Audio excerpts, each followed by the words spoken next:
君临一个61岁退休的老师杨成辉，甲太太拢真爱竹艺，两翁仔某一个破竹啊，一个学竹编，20多年来有真侪作品。杨成辉讲，嘛希望有少年人愿意学，把这个竹艺文化传落去。今仔日的看见台湾国宝师傅。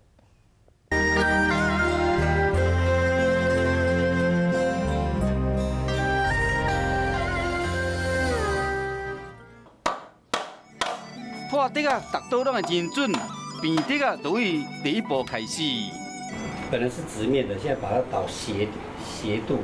出来爱倒到45度，定宽是0.4公分，再个扣补逐片拢会同款。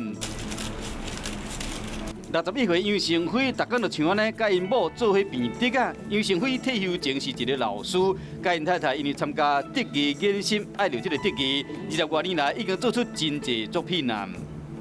它是慢工出细活，所以蛮适合以现在人步调、生活步调很快。其实学竹编的过程是一个蛮疗愈的过程。我的老师告诉我说，一把劈刀，你到山上去，你就可以去做这些事情。然后甚至我们取下来不要的废弃物，它还是可以回归自然。变竹啊，有利身心，这个竹啊制品嘛兼顾环保，也不真正是有够高工。一般一个月落来，干来完成几件尔。劈竹子完了以后，做一个，大概差不多耗时10分。伊上个希望是推广这个技艺。